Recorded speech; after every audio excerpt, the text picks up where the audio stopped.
6 बजे की 16 breaking news की शुरुआत कर रहे हैं। दिल्ली में अलीपुर में एक बड़ा हादसा हुआ है। हादसे में 5 मजदूरों की मौत हो गई है। दीवार गिरने से 20 से ज्यादा मजदूर मलबे में दब गए हैं, जिसमें से 14 मजदूरों को हिरासत निकाल लिया गया है और हादसे में 5 मजदूरों की दर्दनाक मौत हुई, जबकि कुछ घायलों को अस्पताल पहुंचाया गया।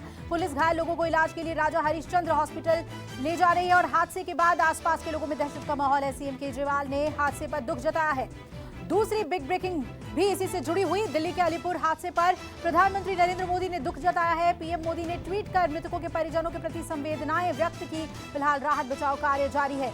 आगे बढ़ेंगे। 6 बजे की तीसरी बिग ब्रेकिंग। एनआईए की रडार पर अजमेर दरगाह का खादिम गौहर चिश्ती है। गौहर चिश्ती ने सीआरपीएफ कैंप की वीडियो बनाई थी। गौहर की संदिग्ध तस्वीरें सामने आई। 2.5 साल पहले सीआरपीएफ और सेना के जासूसी मामले में चेतावनी देकर गौहर को छोड़ा गया था। अब उदयपुर हत्याकांड से भी उसका नाम जुड़ रहा है। आगे बढ़ रहे हैं। चौथी बिग ब्रेकिंग का रुख कर रहे हैं। गौहर चिश्ती के उदयपुर कन्हैया हत्याकांड के कनेक्शन की जांच शुरू हो चुकी है।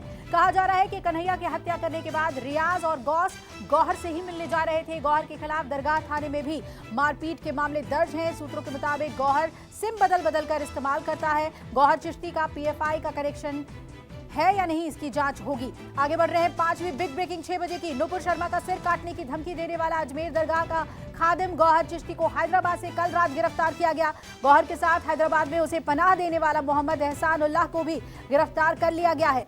6 बजे की छठी बिग ब्रेकिंग आ रही है बिहार से। पटना पीएफआई केस में एक और संदिग्ध की गिरफ्तारी हुई है। संदिग्ध आरोपी का नाम इलियास ताहे उर्फ मगरूब बताया जा रहा है। संदिग्ध गजवाए हिंद ग्रुप बनाकर व्हाट्सएप और मैसेंजर के जरिए पाकिस्तान बांग्लादेश बात करता था। पटना पीएफआई मामले में अब तक 6 आरोपियों की गिरफ्तारी हो चुकी है। और अब 6 बजे की 7वीं बिग ब्रेकिंग। आतंकियों की निशानदेही पर पटना पुलिस ताबड़तोड़ छापेमारी कर रही है। पुलिस ने फुलवारी शरीफ से 5 और आरोपियों को गिरफ्तार कर लिया है। पटना पुलिस के हत्थे चढ़े अतहर और जलालुद्दीन ने सन्न करने वाले खुलासे किए हैं। इस बीच पुलिस ने साजिश में शामिल 26 आरोपियों की पहचान कर ली है। आगे बढ़ रहे हैं। 8वीं बड़ी खबर भी इसी मामले से जुड़ी हुई। पटना में गिरफ्तार संदिग्ध के पास से मिले इंडिया 2047 डॉक्यूमेंट में पीएफआई के खतरनाक मंसूबों का खुलासा हुआ है। डॉक्यूमेंट में लिखा गया, हिंदुस्तान को 2047 तक इस्लामिक राष्ट्र बनाना है। न्यूज 24 के पास पीएफआई के 7 पेज के खतरनाक संदेश का डॉक्यूमेंट मौजूद है। आगे बढ़ रहे हैं। 9वीं बिग ब्रेकिंग भी इसी मामले से जुड़ी हुई। पटना के एसएसपी ने पीएफआई की आरएसएस से तुलना को लेकर सियासत तेज हो गई है। एसएसपी मानवजीत सिंह ढिल्लों ने से एडीजी ने जवाब मांगा है इस बाबत और बीजेपी ने एसएसपी को हटाने की मांग की है। बीजेपी नेता रविशंकर प्रसाद ने कहा, एसएसपी पटना की टिप्पणी गैर जिम्मेदाराना और अशोभनीय है।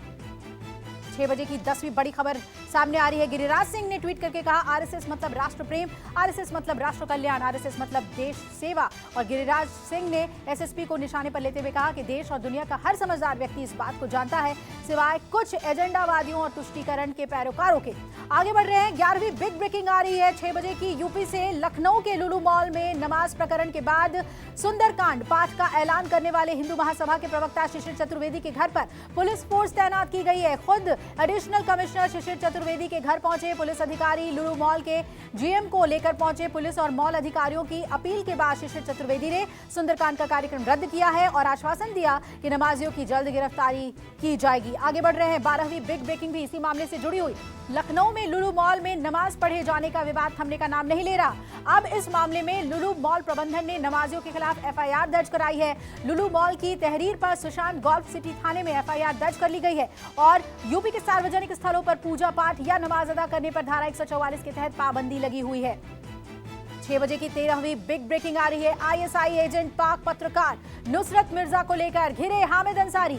बीजेपी ने हामिद अंसारी और कांग्रेस से सवाल पूछे। बीजेपी प्रवक्ता गौरव भाटिया ने प्रेस कॉन्फ्रेंस करके कहा, कांग्रेस ने देश की सुरक्षा को खतरे में डाला। 26/11 हमले को 1 साल भी पूरा नहीं हुआ था और पाकिस्तानी एजेंट भारत को ये पाठ पढ़ाने लगे कि आतंकवाद से कैसे लड़ा जाए। आगे बढ़ रहे हैं। 14वीं बिग ब्रेकिंग का रुख कर रहे हैं। संसद में इस्तेमाल होने वाले असंसदीय शब्दों पर बैन लगने पर विपक्ष सरकार को घेर रहा है। इस बीच संसद परिसर में धरने पर रोक लगाए जाने की बात सामने आई है। कांग्रेस नेता जयराम रमेश ने एक आदेश को ट्विटर पर शेयर किया, जिसमें कहा गया है कि अब संसद परिसर में कोई भी सदस्य धरना, हड़ताल और भूख हड़ताल नहीं कर सकेगा। जयराम रमेश ने कहा, विश्व गुरु की नई जय जयकार धरना मना है। आगे बढ़ रहे हैं। 15वीं बिग ब्रेकिंग। संसद परिसर में धरना प्रदर्शन को लेकर जारी निर्देश को देखते हुए लोकसभा सचिवालय ने स्पष्टीकरण जारी किया है और कहा कि ये एक सामान्य और रूटीन प्रक्रिया है। ऐसे दिशा निर्देश हर सत्र से पहले जारी किए जाते हैं। सचिवालय की ये सफाई जयराम रमेश के ट्वीट के बाद सामने आई है। और अब 6 बजे की 16वीं बिग ब्रेकिंग। कैबिनेट विस्तार से पहले राज ठाकरे से मिले डेप्यूटी सीएम देवेंद्र फडणवीस। फडणवीस ने राज ठाकरे के आवास पर जाकर उनसे मुलाकात की। इन दोनों नेताओं के बीच ऐसे वक्त पर मुलाकात हुई है जब शिंदे कैबिनेट में विस्तार होना है। चर्चा है कि राज ठाकरे के बेटे अमित ठाकरे शिंदे सरकार में शामिल हो सकते हैं। हालांकि राज ठाकरे ने मुलाकात के बाद अमित ठाकरे के कैबिनेट में शामिल होने की खबर का खंडन किया है।